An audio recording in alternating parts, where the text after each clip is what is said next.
Hello, I'm the Media Wiz, because one art form wasn't enough. It was the early 1940s, and comic book characters were slowly coming into their own, with DC's biggest heroes originating from other comics like Superman in Action Comics and Batman in Detective Comics. Another one of these type of anthology books they frequently put out were World's Finest Comics, originally titled World's Best Comics before getting a cease and desist letter from Better Publication, who already had their own Best Comics line. These comics were meant to highlight short stories. Between their standalone characters like Batman, Robin, and Superman, they would also include original characters and stories. Much like I already talked about with my Strange Adventures review, some of these stories continued for some time and would frequently appear throughout these comics. A lot of these comics clearly lasted and seem fondly remembered by OG comic readers, since they've consistently put out archival collector editions for these stories, as well as various new World's Finest titles over the years, still usually leaning into the popularity of Clark Kent and Bruce Wayne. Not to mention, they reference certain characters and World's Finest titles in various DC animated shows and movies. Guess that's what happens when you have over 300 comics in your arsenal and it lasted about 45 years. But like you'd expect, there are plenty of these old comics that are incredibly dated and are obviously relics of a much different, simpler time. Case in point, what we're looking at today. World's Finest Comics, issue number 30. And the reason I don't have a physical copy is because last time I found a copy of this comic on eBay, it was over $1,000, so yeah, I'm not willing to spend that much for a comic this dumb.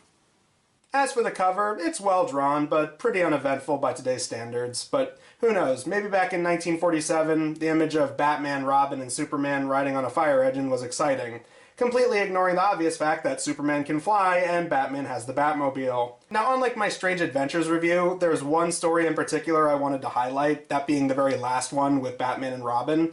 However, I will be going through some of the other stories very quickly, so we can mostly focus on that one. So first up, we have a Superman story, where Lois and Clark are out doing a report about some Wild West town that is frequently being attacked by a group called the Rock Dust Bandits.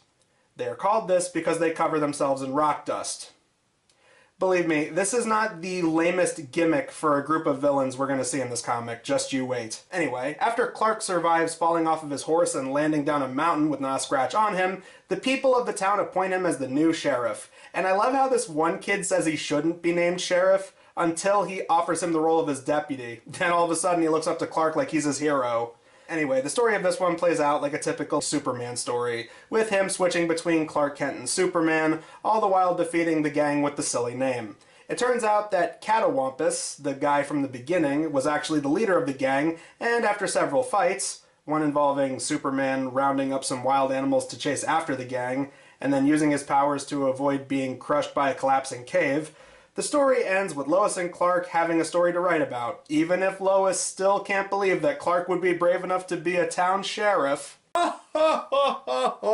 It's funny because she thinks he's such a coward when in reality, he's the freaking Man of Steel. Oh, comic, you so wacky. Next up, we have a Green Arrow story. This one involves GA and Speedy getting a man Duggan arrested on account of them believing him to be some powerful crime boss nicknamed the Velvet Hand. However, crime continues throughout the city, so clearly Duggan can't be the culprit, right? Green Arrow and Speedy's slip-up starts making headlines, this one unintentionally hilarious, seeing how those two words are next to each other. Seriously, that's up there with that old Batman comic where they kept saying boner a million times. Ultimately, Green Arrow realizes that Duggan really is the Velvet Hand, and once he's released from prison, the newspaper that published the story of their mistake has hidden keywords that serve as instructions for the Velvet Hand's men. So they have to go to the prison, write up a new story for the paper revealing the truth, and fight the Velvet Hand and his goons, winning a gunfight with an arrow, of course. After that is a Zatara story about a wealthy man who lies about being a big game hunter, when in reality he's a coward who just pays off a guy to hunt animals for him. The hunter gets the money, while the old man, whose name is Tasker Trout, and yes, that is actually his name, Tasker Trout, seriously, gets the glory. The point is, his nephew is pissed at him for not giving him a cent of his wealth, and he decides that he's going to reveal his true cowardice by unleashing a lion in front of all of his friends. Thankfully, Zatara is there and uses his magical ability to save him by jamming the lion's mouth with a drink pitcher. Okay, magical abilities, that's one thing. Being able to stop a lion by simply shoving a pitcher into its mouth? I draw the line at that. When the nephew finds out what Zatara did, he holds him at gunpoint. But then he gets the one-up on him by making a bunch of mounted animal heads on the wall come to life and attack the nephew. In turn, this makes Tasker develop some courage as he runs in with a rifle to save his nephew and his friends. The truth about Mr. Trout is revealed, but since he proved himself when it mattered most, he also gets a good word in from this creepy, talking severed head of a rhino on the wall. Ugh. Wasn't expecting to see something like that in a goofy comic from the 40s. Seriously, that's something straight out of Evil Dead, I swear. He has a newfound sense of respect amongst his peers, and the nephew is punished by having to clean up animal droppings. Ha. Next up is the Boy Commandos, a series of underage crime fighters DC made up during World War II, consisting of a boy from New York, a boy from the South, a young man from France, and the token adult who looks out for all of them, Rip Carter.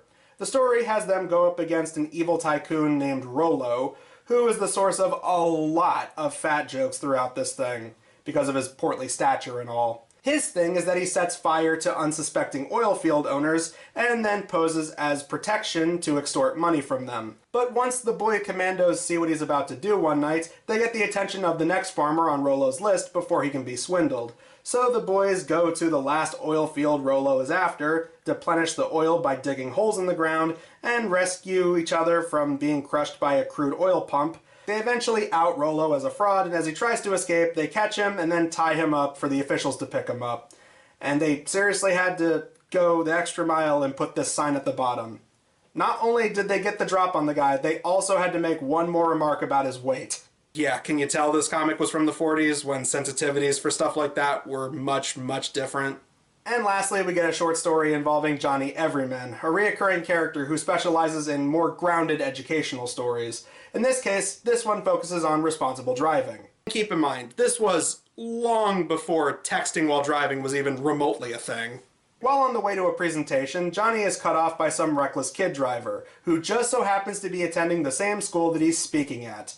The kid in question is named Frankie, and by the looks of it, he looks like some weird, messed up clone of Conan O'Brien, sporting a jacket that I'm sure was tacky even back then. Johnny talks to the kid's parents, and they all agree to have the kid drive himself to school in Johnny's car with Johnny as a supervisor.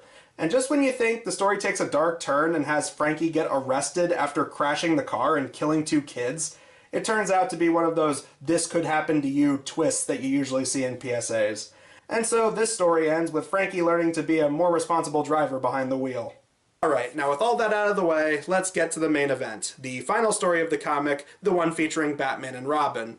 And, hoo boy, if you thought that Wild West bandits that cover themselves in rock dust was silly, just get ready to be introduced to quite possibly the dumbest Batman villain in the history of the Dark Knight, the Penny Plunderer.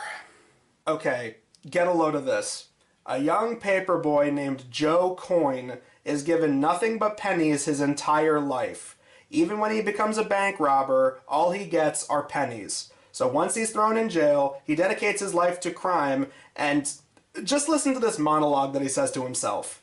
Pennies and coppers, they did this to me. Pennies, coppers, copper pennies, I hate them all. When I get out, I'll get back at coppers and pennies. I'll fight coppers with pennies. Every job I pull will involve pennies. My crime symbol will be pennies. You're seriously going with that? After all of that, that was your big takeaway, huh? You're going to dedicate your life of crime and your whole supervillain alter ego to pennies. Okay, whatever makes you happy, man. So once he gets out of jail, he rounds up some gangsters and they begin a comeback to crime. He starts by going to a bank to exchange a penny roll into bills, and it turns out to be a fake, setting off tear gas. And then later, they steal a bunch of coins from several antique penny banks. Or, as they spell it here, kidnaping. Kidnaping. That's kidnapping. With one more P it is. That's kidnaping. Well, however the fuck you spell it, you know what I'm talking about? I'm talking about kidnapping. Naturally, Bruce Wayne and Dick Grayson catch wind of this string of robberies and figure out where their next job is going to be. At a museum with a giant penny and stamp exhibit. And yes, if you're curious, this is where the giant penny in the Batcave came from. From this comic. Anyway, Coyne and his men begin their assault by raining pennies down on the crowd. Got a bucket full of my head, and I'm I'm about to make it rain! But then Batman and Robin show up on the scene and a fight breaks out. Naturally, this leads to a lot of really cheesy puns. My job is to stamp out crime, and this is an appropriate place to do it. This roll of pennies will knock that idea out of your head. Penny Plunderer and his guys get away, but thankfully Robin caught one of the guys, so hopefully they can get information out of him. The guy, whose name is Skinny by the way, squeals about Coin being the mastermind behind all of this and that their hideout is at the local penny arcade. Batman and Robin head off to find Coin and his goons, while Skinny is going to turn himself into the police. But another one of the goons sees all of this and takes Skinny back to Coin, who's really not pleased with him being routed out like that. So Coin makes an example out of one of his own men. And of course, he makes him put a penny into a fortune machine before killing him. We can all agree this is really silly, right? Batman and Robin get there a little too late, and Skinny is dead with a penny on his lips. Another fight breaks out, but Batman and Robin get knocked out and are tied up. Penny Plunderer literally gives them 2 cents before he leaves, so that they can suffocate in the carbon monoxide. But they're able to get out of their restraints. They use the copper and zinc penny, which they put into a glass of salt water, which creates a makeshift battery, which they use to power a Morse code signal to the telephone company, who in turn send the police. Once our heroes escape, they discover a receipt for penny machine rentals for some billionaire's boat party. And of course, Penny Plunderer and his goons are on their way to rob the party flat. But Batman and Robin give chase, and they make their getaway. After some more sick burns from Robin, including skis the limit and mind if I knock wood. What? The crooks crash out of their boat and continue the chase on foot. Batman and Robin chase after Coin, who goes into a warehouse, and this is seriously how this freaking guy is defeated. He goes to a payphone on the wall to call for backup from his boys, and then he realizes that he doesn't have any nickels or dimes in his pocket, but instead all he has are pennies. Coin's hand comes out of his pocket with all the coins he was carrying. 5 cents, but in pennies. No, they're no good to me. No good at all. It's a payphone. I need a single nickel to be able to dial. And then Coin realizes he has lost. His obsession with pennies has become his doom. Betrayed by pennies. Ready to come along with us, Coin? Yes, I know when I'm beaten. That's seriously all it took. 5 pennies in his pocket was all it took to defeat this man. God, I swear, Penny Plunderer, you suck. And so the comic ends with Coin's arrest making front page news. That was World's Finest Comics number 30, and yeah, what else needs to be said? This comic is really stupid. There's a reason I wanted to highlight the Batman story, because it's easily the silliest one. The other stories are fairly standard.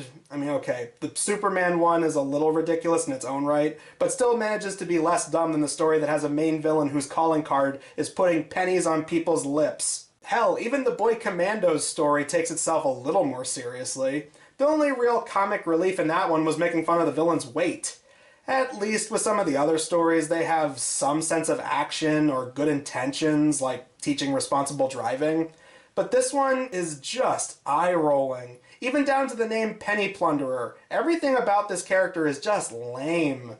I'm sorry, but that is up there with characters like Kite Man in terms of ridiculousness. And yeah, I know, you can say the same thing about Squirrel Girl, but hey, she was in Marvel Rivals. What has this character gotten? A couple of background appearances, and, well, he did appear in one comic where they brought him back, and for some reason he looks like Johnny Depp. And then he gets crushed by a giant penny at the end. In the end, there's a reason I think we all remember a character like Two-Face. Stop it! Stop it, I said! It's time, Harvey. It's time. A lot more than we remember a character like the Penny Plunderer. When I get out, I'll get back at coppers and pennies. I'll fight coppers with pennies. Every job I pull will involve pennies. My crime symbol will be pennies. Seriously, no competition, right? Until next time, I'm the Media Wiz, because one art form wasn't enough. Get a gun and shoot him in the my dad, he give me big penny. I throw it in his face like a big penny. I'm a big penny, give a big penny. Gonna go with a big penny. My dad killed my mom, he's a robber. Fuck the coppers, I got big copper. Make your call, head to tails. Take a penny, leave a penny. Yo, epic fails. A penny saved is a penny earned. Penny saved is a penny spurned. Make your call. Heads or tails, take a penny, leave a penny. Yo, epic fails. See a penny, pick it up, then I'll put it in a cup, and now I've got